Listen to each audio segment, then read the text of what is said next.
in a positive, constructive way. And that brings me nicely into introducing a very dear friend, someone that I look up to, admire as well, Zehir Kadra, who is the founder of a football academy, but it's a lot more than that. I think I'm doing injustice by just calling it a football academy. Birmingham Impact FC. Zehir, a warm welcome to you to the studios of Radio.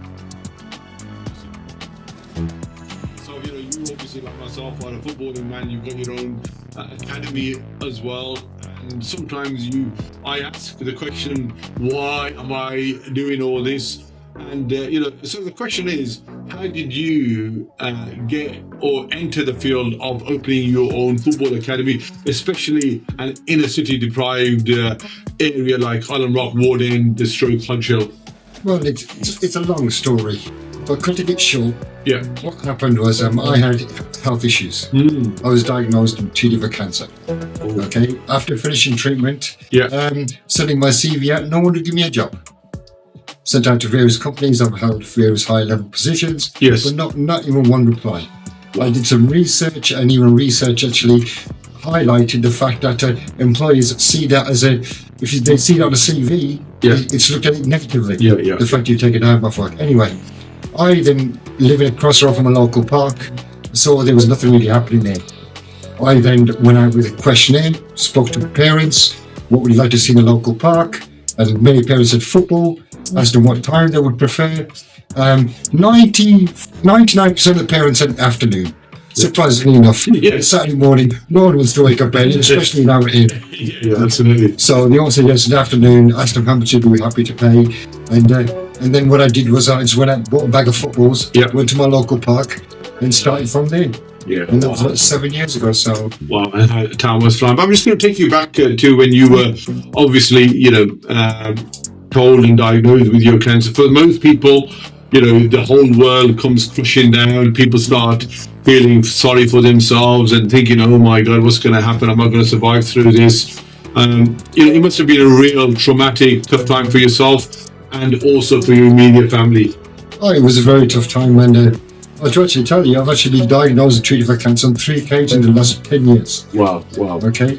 Now, when people have issues with their health or various things, I believe there are 3 things people either do. They either fly, that's run away from the problem, freeze, they'll go into a shell, or they can fight. Me, I'm a competitive person, I've always been competitive, so I'm going to fight it. Okay, so I just took it on the chin, told myself there's people more worse off than you, get on with it. I mean, just be happy with what you've got, and you're alive. So make the most out of it. Really admire that particular perspective. So it's almost like the 3 Fs, really. As you mentioned, fly, freeze, or fight. And fight. And, I just hope that I'm, if I am, unfortunate enough to be in that position, then I am able to respond and have that mindset as positively as you did. And fight and confront it and have that positive outlook. But until you are confronted with that particular scenario, you don't know how you're going to react, and it takes all sorts, doesn't it? Yes, and the key thing is having a family support. Having a good bunch of friends. I look at my football club, I've got a great team and stuff. Even when I was in hospital, they really showed for me. On the last occasion when I was being treated, I was in hospital for 3 months. Okay, I was in the hospital for 3 months. I lost weight. I couldn't walk. I was virtually disabled. I was in a wheelchair. Like when I came out of hospital on the last occasion. But I used to still go to training in a taxi. My staff would be there to carry me from the taxi, and they'd actually take me to the ground. We'd have a chair, and I'd sit there and watch.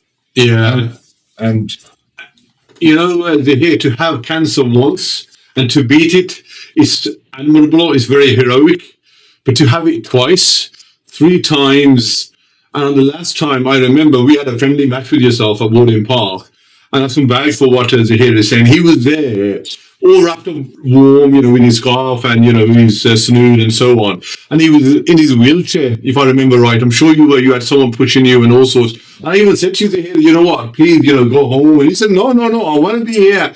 And I thought, fair play to this young man. He's there. He's obviously enjoying it. He's there for his colleagues, for his fellow coaches, and more importantly, he's also there for his players. And I'm sure the players took a huge amount of positivity and encouragement, and their senior coach was there to sort of, egg them on and encourage them to sort of, win the match and take part and give 100%. It's all about inspiring the kids right now. You're going to have setbacks, but it's about picking yourself up and just getting over it. It's like in a football match, okay? You lose one game, but take it on the chin. Yeah. And just fight it. Yeah. Next time, okay, play for the win. Absolutely. Student number is 0121 682 8142. I joined Nadeem Saab, how are you? Hope you're well. I think Abu was also watching as well. Abu, I know you're also affiliated to is it Palestine or Palestine FC as well. Young football club that's just formed over the last few months as well. I think you were asking for a friendly Zehir. They've got a very good team and, different ages, I'm sure, between yourselves. A friendly can be arranged as well. So just something that has occurred to me. I know you put that out there as well. So I just wanted to let you know that possibility is certainly there as well. The thing is, normally we associate cancer, someone who may be, in their 50s and 60s, and it's normally a very tough time. You take chemotherapy, radiotherapy as well. But you had it at a young age. The thing that really disappoints me is when you said that you were open and transparent about your previous health condition, and you wanted to let employers know that, look, I've had cancer, I've recovered. I'm out there. I'm putting myself out there. I'm capable. I'm professional. I want to, be an asset for your company, for your organization. And most didn't even have the decency to reply to your covering letter and to your CV as well. That must have been really despondent, and you must have been really, downhearted by that lack of response. Was that the case? Or yes, I sent out hundreds of CVs, various companies. We'd have thought someone with my experience, the level I've worked at, it would have been fairly easy, or somebody would take a chance. But no, it was shocking. Yeah. It was absolutely shocking. And then I did my further research. We did showing me various reports and stuff, how employers still are, I think, what's that word? Selective or... it's a difficult word, but anyway. Yeah. They just obviously, if they've got two CVs in front of them, one person's a good health, one person's bad health, doesn't matter what you know what I mean? They're biased towards that. Bias. There will always be bias. To person because they're thinking more long term. Yeah. This person may need time off work and this and that, but it's all about the money. Yeah. Which is unfortunate as well. So for those of you that are in that position as well, we all deserve an equal chance, and obviously we have to ensure that the person is fit enough and capable enough and healthy enough to do that position. But if he ticks that mindset, ticks those boxes and has the same positive outlook as Zehir here, then as you can see from the way he's coming across, he'd be an asset for any organisation out there as well. So fair play to you on that particular aspect. So you then thought, okay, because again, for me, what's more important is at that time, when that world comes crushing down, you put yourself as number one. You start thinking about yourself. Anything and everything is to do with number one. And for what for me is really striking is the fact that at that time you were still thinking about what's happening at my local park, what sort of resources, facilities are available for young people and for other maybe minority communities as well. Where does that outlook? Where does that othering, helping others come from? It's like it was just a model for the community. And after everything I've been through, I don't want to see other people go through that same thing. And so when I see little kids on the streets and doing nothing and this and that, I thought, okay, you know what? These kids need help. So, you know what I mean? Okay, I've been through what I've been through, but I've still got so much more to give. So it's about me showing people, okay, I'm a giving person and I want to give to the community, I want to give to the kids. And, you know what I mean? And I want to inspire. And, Yeah. I wish more people are like that, really, because I know I've seen quite a few people who the Almighty has blessed them with anything and everything. But all they think about is me. And you're thinking, if only you were able to mentor, able to, just donate some time or some sort of resources for others to also be, give a bit of a helping hand. But no, they're very much, I'm the dance. Yeah. The one key thing that I tell myself now is, okay, I was asked a question by somebody once, a professional, how much money are you making? Are you making much money? And I told that person, you'll never make me rich, but the prayers are priceless. Yeah. Absolutely, 100%. And that is from parents, that is from the players themselves and your fellow coaches as well. Yeah. And like I said, I've been around a long time with young people now, and you soon see them grow into young men. Like now, just to give you an example, there was probably about 11, 12-year-old that I was coaching about 10, 11 years ago. And when they grow big, sometimes they change. They got beards now and they got different hats. And he was a security guard at Aldi, the one named Stetsford. And I'm thinking, okay, he's looking at me quite. I think I'm sure I haven't put anything in my bag or in my pocket. And he goes, Mr. Ali, I said yes. He goes, do you remember me? I said, look, not quite. He goes, remind me. He goes, oh, you used to be my football coach. I said, tell me a bit more. Tell me the name, where you lived. I said, is that you? You only remember them when they were small. It's absolutely brilliant. And then you lose touch for about 5-6 years and they grow. It's absolutely amazing. I've got kids who are only 5-6 years old. Okay, they're now 13, 14, got big beards. They used to come up to me, hey, coach. Hey, coach. Now, like, all right, coach. Now I'm going to look up at them. That, before they were... Yeah, exactly. I was looking down at them. Now I'm looking up to them. As Mr. Ali says, half of them have got beards and big hair and muscular. So, but then, as I say, they all show me a lot of respect because a lot of those kids have seen what I've gone through. Okay, so the kids and the parents in particular, they give me a lot of respect and they appreciate what I do. Yeah. And, and it's that love that I get from them that actually inspires me to continue my work. Yeah. No, I could tell you so many stories. I used to be a science teacher, I did some supply teaching at. Used to be just before it was called Rockwood, so I was parking up, and some of the children there's about 5-6 of them, and they got into a fight. Yes. And some of them were coming to my football academy, and some were obviously I did some supply teaching, so I knew a few of them. And I was out of my car. I was about to get my belongings and stuff, and before I entered my house, saw them into a fight, full-blown fight. But, must have been about year 9, I think, of that, those children. And I said, hey, boys, quite, they deal with authority. And they were, look, oh, sir, coach. Recognise the voice. Yeah. I said, we're just play fighting. I said, I'm sure you are, but straight home. And again, you get that in respect. And if I didn't know them, I probably wouldn't have intervened. I would have just carried on. And because they knew me and we had that relationship, they just put their hands up, had a bit of a laugh and joke, and they just carried on walking. Yeah.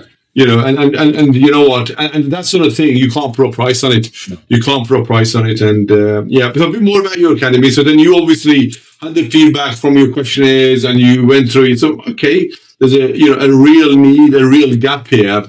And, obviously with your positive outlook and your love of football as well, you thought, I want to do something about it. And again, I would imagine from your own money, from your own, savings, you bought those balls and you thought, let's start, let's start a session. And at that session, how many children turned up? Okay, at the first session, there were about 3 or 4. 3 or 4 kids. But I said, okay, don't worry about it, because it's a new park. Yeah. Parents are walking past. Yeah. I thought, slowly it will grow. Stick with it. And it's grown from there. It just grew over the years, got bigger and bigger. 30 kids a week, 40 kids a week. And at one point, I was there on my own with about 30 kids of various different ages and stuff. And I'm like thinking, okay, this is too much for me now. So I need some staff. Started speaking to some of the parents and stuff. And the parents are really appreciating the fact. Obviously, I was there. A couple of parents obviously volunteered. And we just grown from there, got to the stage where we outgrew our local park. Yeah. Okay. The local park, am I right in saying it's the one... park in St. Margaret's. The Rex Park, yeah, St. Margaret's Road, that's right. They've got those lovely couple of pitches now. I don't know, I haven't been there for a few years now. Because I think we used to play there during COVID, when Rockwood closed down on us. And lovely little few pictures, but are they still in decent condition? Oh yeah, condition-wise, they're fair enough. They're okay. Yeah. But obviously, you've got an issue with some of the local people. You had some of the young kids walking around as big dogs. Oh, okay. Let them loose and stuff. And then when you've got 100 odd kids, 13, 12, 7, 8 year olds running around, you can't have big dogs, and then they come and making a mess and stuff and this and that. And that was becoming a really big problem. And unfortunately, one of the schools around the corner from where we're based, they had a ground which they were looking to lend out to a local community. And then with the help of our local councillors, Dan Donaldson, I think Muhammad Ali, Majid Mahmood, Liam Bain, obviously they all submitted an application. Yeah. And I was in hospital then. I was in the hospital. I was completing the application. I was being treated for cancer, but I was still doing my paperwork, sending stuff in and stuff. And then when I come out of hospital, and then surprisingly enough, I couldn't believe a couple months later, I actually got it. Got the good news. Yeah, I got the good news. I just acquired an A-taker site. And I was like, okay, oh my God, okay. So where is the actual site? Remind all of us. It's Stitchford Road, Colborne Primary School. Yes. It's their playing fields, well, it used to be theirs, but they couldn't afford, obviously, to keep the maintenance. No. Okay, so were looking for an organisation to come in and work on that site. And because we were doing such a good job, and I was seeing the local council, I'd seen how much work we were doing, and they actually came and saw us in the park. They actually helped and support us to acquire that ground. So the community, I think it was like a community asset transfer that you've got now, yes. A lease as well. So 8 acres. It's a massive. It's a tremendous, awfully big site. To get a site like that in our area, unheard of. Which is all gated, secured, no public right of entrance. Okay, to find a site like that, I've been told everybody you're the luckiest man in the world, but I'd say I'll put down to people's praise. Yeah. Because you do everything for the right reasons. You do things for the right reasons, and then doors will open. Yeah, good things happen to good people. Exactly. And then so now I've got this 8-acre site. I've got my teams. It's got loads of potential for development. Yes. Things, but everything happens in stages. And as I say, don't run before you can walk. So, absolutely. So just take things slowly. And then eventually we'll get the stage where And just to let the viewers and the listeners know, Zehir has now been in this particular, field for about 7-8 years, and it's taken him 8 years to get to where he is. So again, it's that slow, step by step. Don't think you can go from 0 to 100 in one go or overnight. Pace yourself, build your team, build your compliances, your documentation, because that's important, being with the FA and so on, because you are dealing with sometimes young people, vulnerable people as well.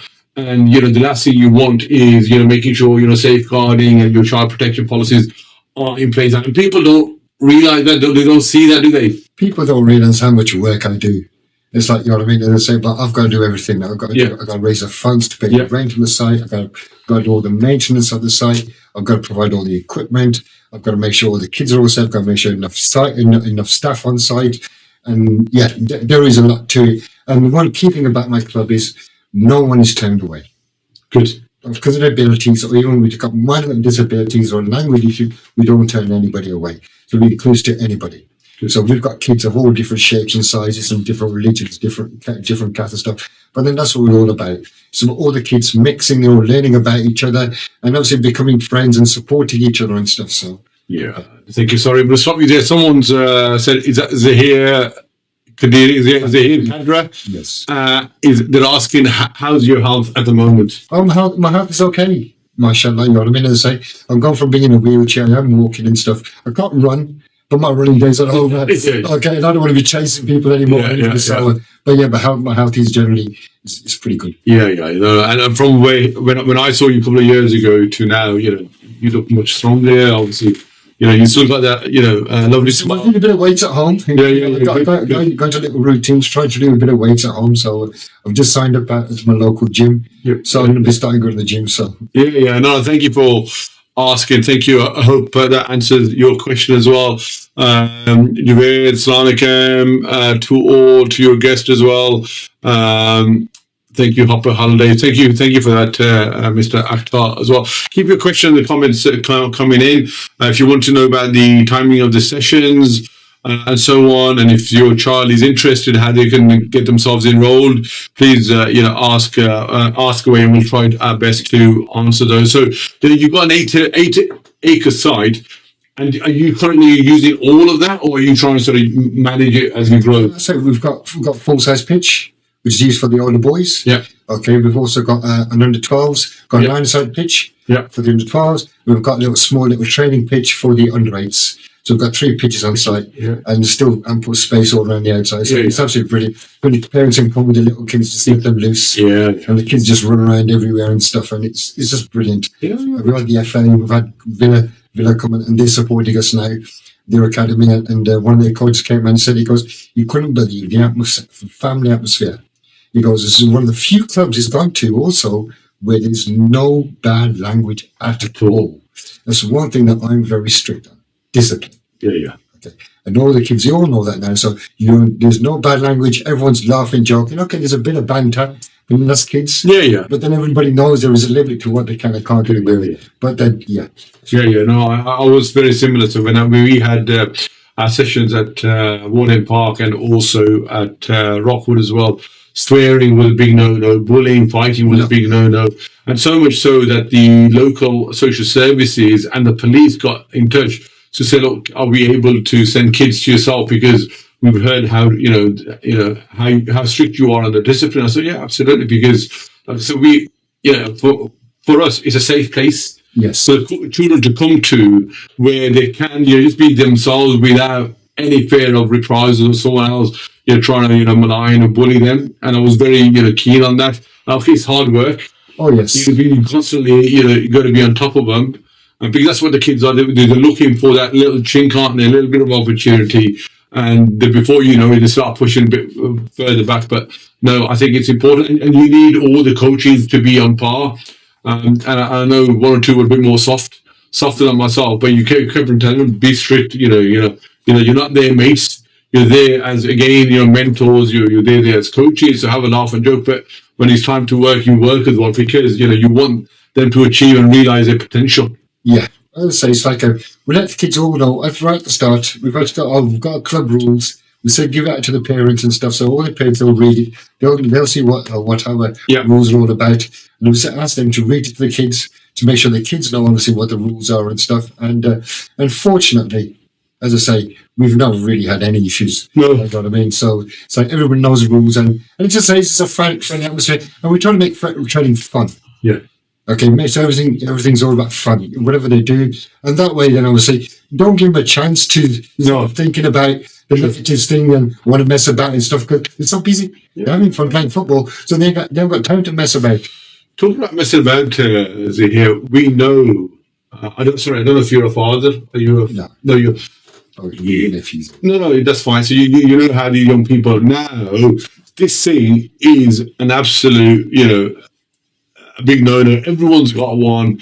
They are so addicted. They can easily spend a whole day now. It's obviously it's Christmas holidays. On average, I would imagine children at home are spending 5, 6, 7, 8 hours on their Xbox games or PS4 games or on social media or whatever it is, YouTube.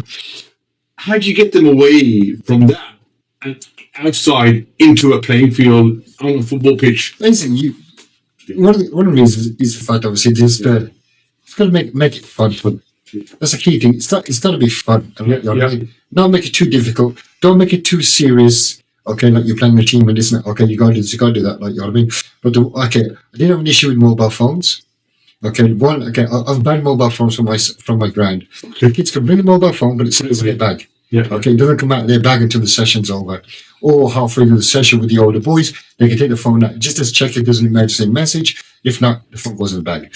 There was one boy who totally just got the phone new, started disrespecting everybody, kept on putting his phone in his pocket, putting it during the session. Okay, and I told him, listen, you know the rules and this and that. Okay, he walked out of the session. I called his parent to let them know that this is what's happened with the child, and the parents are fine. Okay, the kid didn't come back, and he's come back 4 months later. He's come back to me, and he's apologised for what he did. Yep. He's now understood, obviously. What the kid's going to realise is there are consequences for your actions. Yeah. Okay, but obviously, but he's realised he's made a mistake, and I'm not going to have a go at him because he's a kid. Yeah. He's still learning. He's still got all his life and stuff. So these are little things which they've got to learn. But yeah, so he's now returned back to him. But the key thing is to get kids out. Parents also need to put a little pressure on their kids these days, because the kids will just happily sit there. Yeah. They will happily sit there on their PlayStation. Yeah. So the parents actually got to take a little more responsibility. Listen, I am taking you football, or I'm taking you cricket. I'm taking you. Okay, and once they get them there, then it's up to the staff or the coaches at that club then to make training fun to the kid when no one wants to come back. Talking about parents here, I know for some parents it's just a matter of, like a kindergarten, like a nursery place. All right, here you go. I'll see you in 2 hours' time. I call ourselves, we're also the cheapest babysitters in Birmingham. Yeah. Because for 2 hours, they just drive up. Here you go. Well, yeah. They're all yours. Yeah. Okay, I'll be back in 2 hours. Yeah, and even though we appreciate them coming and dropping their kids off, I wish more parents were able to stand around, just observe, if possible, maybe even help out at some point if they wish to. But just be there, okay, the kids are doing all the running around, but just be supportive. Whereas we go to some of our, should we say, more whiter areas or more sort of outer areas, affluent areas. Yeah, the kids are there. The parents are there. They have their share. They'll stay there for the full duration. Yeah, we don't quite get that here. We've got a few. Yeah, but mainly obviously they're Irish. Got a couple of Romanian.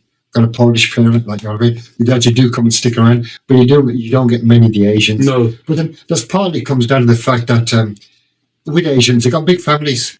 True. Okay, so they haven't got time to sit there and watch the one child. Yeah. Like we've got 2-3 at home, so they haven't got the time. So I guess we just need to be appreciating the fact they've actually brought their child. Yeah. Okay, because obviously that's one of the key problems with Asians. They've got big families and stuff, so they don't really have the time. And obviously, when you got 3-4 the kids, you got the shopping and that to do and stuff like that. You know what I mean? So, and on a weekend, it can get a bit difficult. But yeah, it would be nice. But that's one of the key things we want to do with our ground. We've got plenty of space, so eventually maybe we can get a little small pavilion built, get something built, so parents can actually sit there and watch the training sessions. Yeah, no, thank you so much. Talking about that, Zehir, I know most academies now are putting as much emphasis on sort of classroom-based activities, workshops, making sure the children that we are working with also become model professionals, model citizens of this fantastic city of ours. And, that goes hand in hand with obviously the on the sports, on the pitch stuff. What sort of stuff are you doing off the pitch to make sure these kids also stay away from everything and get ready for the working world? Well, we're not really doing very much. Yeah. Because we don't really have the facilities or anything. We don't have no indoor. We just got a massive A-taker site, which is absolutely brilliant, but that's it. There are no change groups, there's no classroom, no nothing like that. These are the things now. Fortunately, just a couple of weeks ago, we actually acquired a charity status. Wow, fantastic. Okay, so we're now an official charity Birmingham Impact Football Club. This will now open up many more doors regarding funding, and it's now hoped with these doors are going to open, we have to acquire some funding so we actually get a classroom put on site where we can actually run various classes and have mentoring sessions and provide advice and guidance, because some of these kids will get 14, 15. Just need a bit of help, obviously, with their careers. What do they want to do? So give them some advice and stuff, because I know there weren't many people around when I was doing it. I think when I left school, it was just, okay, that was it. You go and do what you want. Yeah. I had no one there to talk to, no one to give me advice and stuff, which would be really good. So, yeah, it would be great for us to be able to do more. But at the moment, we're kind of limited, because the other thing is it's winter now. You can't expect the kids to sit there on the grass and for us to have a chat. No. I just want to go home. Yeah. For football. Now, talking about the weather, I know this week just gone, the weekend, it was cold, it was wet, it was miserable. We had a significant drop because we, as you know, train at Warden Park. It's a grass pitch.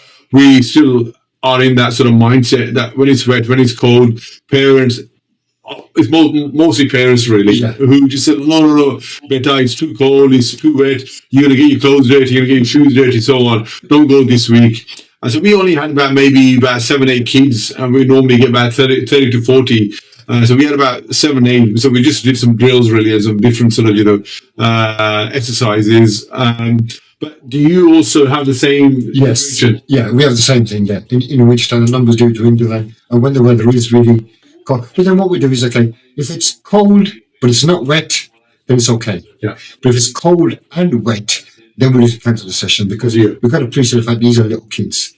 Okay, when they're 15, 16 and they're half-grown men, then they can come and then you can put them through the paces. But when it's younger children, okay, and obviously parents obviously don't want the little kids getting ill because then they got school and obviously parents have got work and stuff, and it becomes a bit of a problem. But it happens everywhere. But I tell you something, the kids love it. Okay, same like I was telling you last week. Okay, it was chocolate down on Wednesday night. It was pouring it down, but still about 15, 20, 9-year-olds, 10-year-olds, up to the 12-year-olds. Running right, and it's chucking it down right. But they don't realise the kids are great; they'll enjoy it. It's just parents and coaches who suffer because we just stand there. So we get stoked. We're still watching. The kids are running around, taking their jackets off, taking their tops off, running around, getting wet. And we smile. Absolutely. So I think you got floodlights there. Or? No. These are things we're working on. At the moment, what we do is we use Sutton Wellbeing Centre during the evenings, during the winter months. In the summer, we'll be back in our ground. Yeah. We've come in there towards the end of the show now, Zehir. So you mentioned that you got yourself a charity status now. What's the next now? Where is Birmingham Impact FC heading over the next sort of 12 to 24 months? What are you working on? Well, the plan is obviously, the first thing is getting our lease finally agreed. That's obviously, I spoke to various people that you're trying to get that, so once I've got the lease formally agreed, obviously we'll secure some funding, obviously get a ground developed, and then the long-term plan is for us actually and we've just connected with Aston Villa Academy, with the community. So the plan is to eventually become like a feeder. Yeah. So feed these pro clubs playing, because we've got some amazing little kids, 9, 10-year-olds like you, who we think have got the potential. So what we want to do is we actually want to get them to a good level and become like a feeder club. And eventually playing a proper league, either the Central Birmingham Youth Development League, or if they're good enough, the kids are good enough, get them playing in the Junior Premier League. But these are all the long-term plans. As I also said, let's not run before we can. As you know, getting funding now is getting harder and harder. Yeah. This charity status will obviously help you. Birmingham City Council themselves are absolutely brilliant. There's nothing there really, but wish you all the best. We do observe and monitor all that you do, and we sort of a big fan of what you're doing. And if there's any like a community fun day that you decide to sort of hold, maybe in the summer, you have all sorts. Please think of Radio Aap Ki Awaaz. We'd love to provide you with some coverage and stuff. But on a final note, Zehir, I just want to give you a chance, as always, to all my guests, really, use the last 30 seconds to give a final message to all our listeners and viewers out there. Well, all I can say is, whatever obstacles you have in life, okay, take them on the chin. And always remember, there's people more worse off than you. Okay, and just be and also have a positive mental attitude. Okay, look on the bright side. Okay, there's not negative stuff going on in the world. So it's good to keep a smile on your face, be positive, and just get on with it. Well, a poignant and a timely message, especially this time of year as well, with the new year arising. Someone who's been there, done it, and has come through the other side with a big smile on his face is Zehir Kadra, the founder of Birmingham Impact FC. Thank you so much, and Merry Christmas and Happy New Year to all your coaches and to your academy players.